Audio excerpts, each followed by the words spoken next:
Let's take a little practice on hands and knees. We're going to come on to all fours. Um, if you find that you get achy in your knees, you can roll your mat or put a blanket or something underneath your knees just to create a little bit more cushioning. Um, and the same with if your wrists are achy, either come onto your fists, although that can get achy as well, or put something to support underneath the heels of your hand, not underneath the fingertips. But we're just going to start by finding an equal base in our tabletop position. So hands underneath the shoulders, knees underneath the hips, and try keep your heels directly behind your knees to begin with. We are going to sort of change position of our feet a few times, but we're just going to start with this steady base to begin. And I'm starting with a few circles. So this is taking the weight back into the hips and then back over the wrists again, circling one way and then the other. And you can make this as snaky as you like. So a little bit more um, movement through each joint, not just keeping it in sort of very steady circles. We want to keep it a little bit more fluid if we can. So this creates a bit more movement in the whole area of the body if we can. So settling into the center now, coming to a point of stillness and taking a big inhale. And as you do, you're going to allow the chest and the belly to come forward and down and the gaze to lift. And as you exhale, keep pushing down through the hands. We're going to draw the chest up around the back and tuck the chin towards the chest. And see if we can get a bit of length in the lower back. Inhale, coming forward for our cow, rolling the shoulders down the back. Exhale, pushing the floor down and away as you come into your cat. Trying to move through the length of the spine as you do. Inhale, coming forward. And then you might like to still add some movement into these different positions. And then as you're exhaling, you're coming into your cat. And again, that little extra wiggle through your cat can feel really good on your back. One more coming forward. And again, that maybe a little bit more movement now. And exhale into your cat. So we're going to sit back into child's pose. Bring the toes towards each other. Bring your knees wider. And we're going to settle the hips towards the heels. They might find that they don't come all the way. That's okay. And then here, let's keep wiggling. So I can tell you one thing to do throughout your pregnancy. Yeah, just keep moving and keep wiggling. It will do you the world of good. So if you still have the space and it feels good in your shoulders to do so, you're going to reach the hands forward, press into the palms, maybe taking them wider than your shoulders if that works for you, and rest your head down to the mat. If you have a block, it's quite nice to rest the head on the block here as well. It gives you a little bit more space. It can feel really good for you.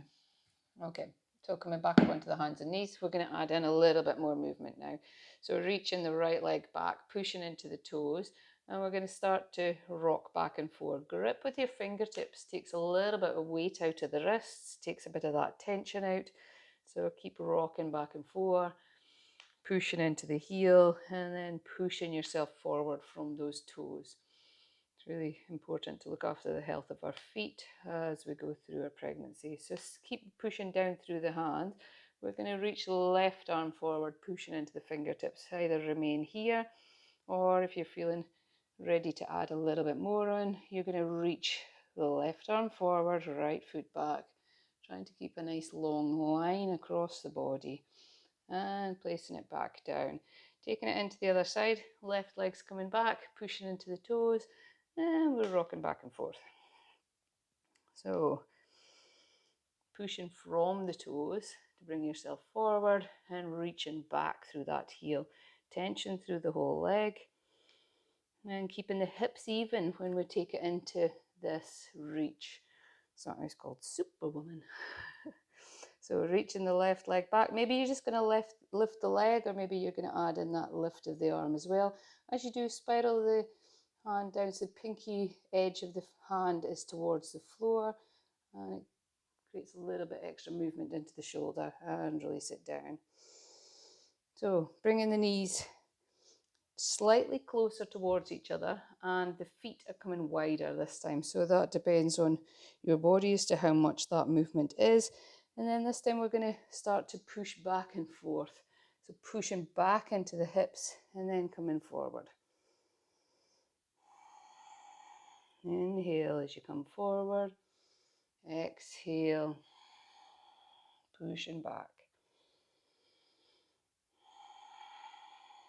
So it's quite nice here to push slowly back into the hips, relaxing as you do. One more, we're going to come back and release. So bringing the knees back underneath the body, we're going to sit up onto our heels. So walking the hands back in, I've tucked my toes, and you're going to sit onto the heels. So what we want here is them still to be hip width apart if you can. There'll come a point that the feet start to feel like they're burning, the toes are burning. You can just take the weight off them for a moment. But we're going to add in some movement for the shoulders and the back as we do. So bringing the arms forward, inhale, sweeping it up. And then exhale, peeling the elbows back, lifting the chest as you do. Inhale, sweeping the arms forward and up. Maybe lift the gaze, exhale, peeling it back. One more like this, inhale, coming forward.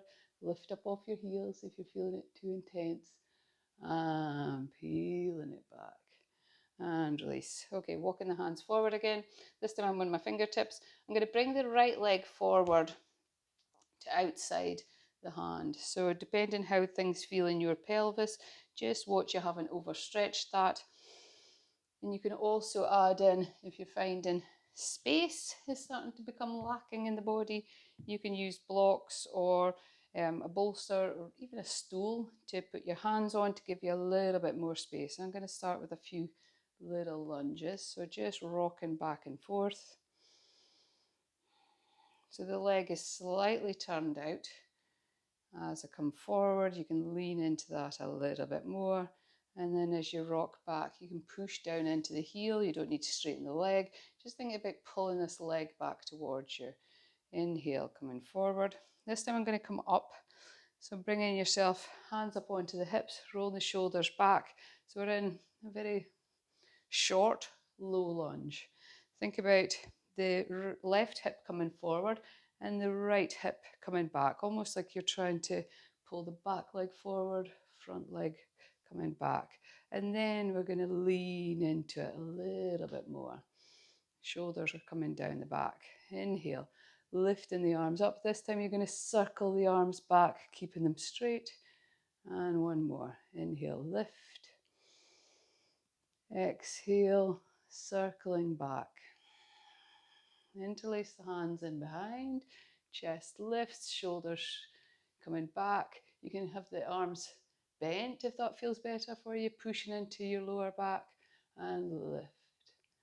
And release, taking the hands forward and down again, sitting back into the heels, and we're going to come into our child's pose again. So if you've got blocks, it's really quite nice to keep the hands, wrists, forearms on the blocks and allow yourself to sink down into the area between the arms. This gives your shoulders quite a bit of attention. So just make sure that feels okay for you today. You might prefer to be resting on your elbows and keeping it nice and relaxed. So as we come up again, we're going to bring the left leg forward this time. Again, to slightly outside where the hands would be. And again, you can have the hands low or could be on blocks. So as you lunge forward and back, you're just moving the body forward so that you're working through the hip of this front leg a little bit and into the muscles of the leg as well. Chest still reaching forward, crown of the head still reaching forward. Try not to overstrain your neck here. It's easy to keep looking in certain directions, and so it can strain a little bit more. And then as you come up, think about that stance. Maybe you need to shorten it for you, depending how things feel in your pelvis. And again, a slight lift the front of the body and a slight tuck of the back.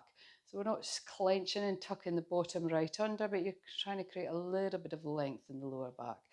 And we're hips, moving the back leg forward, front leg back. Maybe you want to rest here with the hands in the center and not add in any more movement, or reaching the arms up and circling back. Inhale, coming up and circling back. And this time we're going to take the hands in behind the body. Inhale, reach. Exhale as you circle back. Interlace the fingers. And if you can remember, put the other one on top, other pinky on top this time. So we've got a slight different clasp and lifting the arms up and away. So this time I've created this more lift and more stretch across the front of my chest. See what works best for you. And release. Bringing the hands back down, coming back onto the knees. And this time I'm going to bring the feet wide, knees wide, and then feet a little bit wider. I'm going to rest down onto the elbows.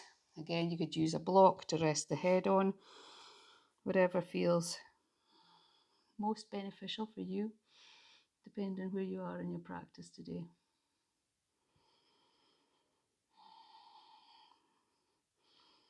And then here we've got some gentle rocks going through the hips. It can feel really quite nice to release there as well.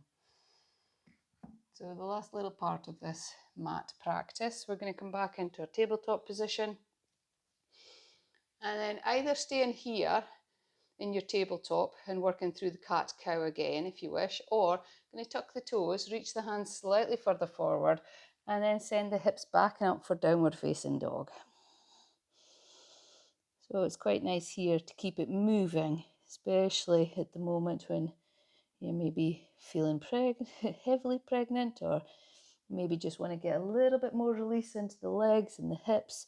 So pressing into one leg and then the other. It can feel nice here to have a little bit of twist through the hips as well as you do so. If you start to feel a bit dizzy or a bit nauseous, then downward facing dog is not for you. So come on to your knees again. So whether you're on your knees or you're in your down dog, we're going to hold steady for a moment and we're going to nod the head, yes, and rock the head side to side in a no action. Again, in saying yes and no, just finding a little bit of movement in the neck. Coming back down onto the hands and knees. And the last little point to this exercise or this little sequence, I'm going to rest my head on the block, bringing my knees quite wide, allowing space for the body, a little bit more rocking side to side. And if you feel relaxed here and it feels okay to do so, you can roll the shoulders forward and down and bring the hands to rest next to the feet. And then if you can, it's a full relax and let go. Inhale deeply. Exhale, release and let go. No holding on to the muscles, no holding on to your position. Allowing yourself to take a little time to relax.